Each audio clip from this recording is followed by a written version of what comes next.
Good morning, Ryan here from Perry's. Just a quick video to show you the basic controls of your new vehicle. So what I'm going to do is I'll start on the steering wheel and we'll work our way around the car. So on the steering wheel on the left hand side, you'll see you've got your Bluetooth controls. So when your phone is connected up, which I'll show you how to do in a moment, you can answer and decline calls with the two buttons there. You've also got your volume controls in the middle, and then you've got the two arrows there. That will change between your Bluetooth songs or radio stations. You'll see the little voice command button up on the top left as well. So when your phone is connected up via Bluetooth or a wire, you just click that button and you can say call and then call whoever you want to in your phone book. And then next to that, you've got the little round arrows that will switch between radio stations and Bluetooth or any other devices you've got connected. On the right hand side, this is where your trip computer is controlled. So on the top left, you'll see a piece of paper. That is how you go through your trip computer. Okay. On the other side, you'll see a button that says mode. So you simply click that and that'll bring on your cruise control, as you can see there. If you click it again, it will go to limit, so you can actually limit the speed of the vehicle. Okay. If you want to set your cruise control, set your cruise control on, pull this down to set, and your cruise control will set at that speed. It also has adaptive cruise control, so this button here will determine how close it follows the car in front of you. And to cancel it out, you can just push that button or tap the brake. Okay. Down by your knee is where most of the controls are. So you've got your lane keep assist here. That will detect white lines on the road. It will beep at you if you go outside those.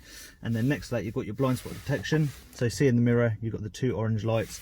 When someone is in your blind spot, those will light up. And if you try to move over, it will beep at you as well. Okay.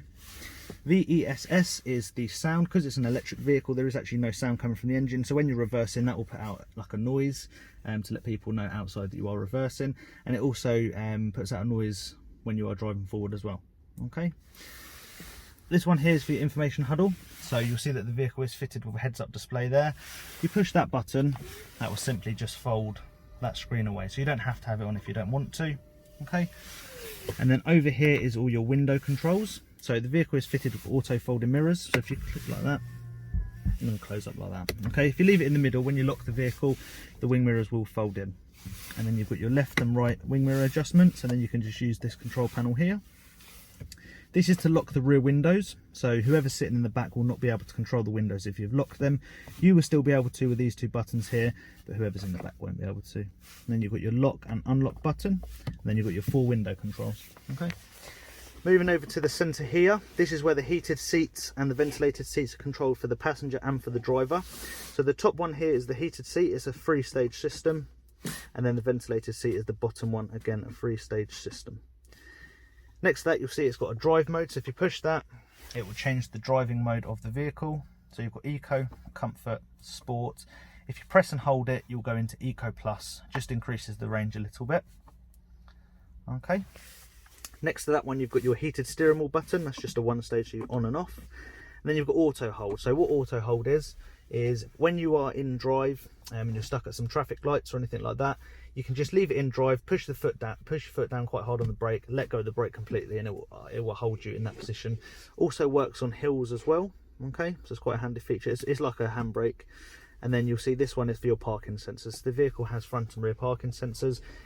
If you're parked up in a space and you're going to be there for some time and you're quite close to the vehicle or the wall in front of you or behind you and the parking sensors are going off, you can just push that and it will stop the beeping.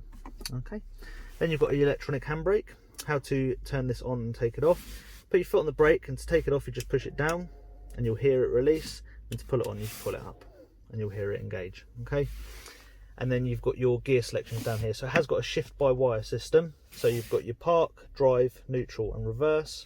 So self-explanatory really. Push that when you want to go into drive. You do need to have your foot on the brake, and then park, and then just apply your handbrake. Okay. Underneath here you've got a wireless charging pad, so simply pop your phone on there if it supports wireless charging. You'll see a little light come up over here, and then when the phone is fully charged it will go green. You've also got a USB port in there as well. And then with your controls, you've got all your AC controls here. You can control the passenger side with the heating, and then the driver's side is the fan speed. And then you've got your fan direction if you push this one, and it will come up on the screen just up the top there where the fans are blowing, and then you just push off. Or you can push auto and it will adjust to whatever temperature it is outside. Okay. Moving on to the screen, you will see it's a 3-stage screen up here. So on the left hand side you've got your sat nav. In the middle you've got your radio, and then on the right hand side you have your battery. Okay, so the vehicle is on charge at the moment, so it's showing you there that the vehicle has 30% battery. Okay, it's also showing you here on the display that it's going to take 8 hours and 10 minutes to fully charge. Now this is just on a standard charger. As I mentioned to you when you was in the showroom, you can get a fast charger and it will charge the vehicle up a lot quicker. Okay, it will also say nearby station, so if you are running low it will tell you the closest station to charge your vehicle up. Okay, now to connect your phone you simply push setup, you go to phone connection, Bluetooth connections, and then add new. And then what you do from there is you go to your mobile device or your Bluetooth device, you go to your settings and you find the one that says Kona, and then you just follow the on-screen instructions. Okay, if you've got any questions you can always refer back to this video or just give me a call in a future date. Thank you.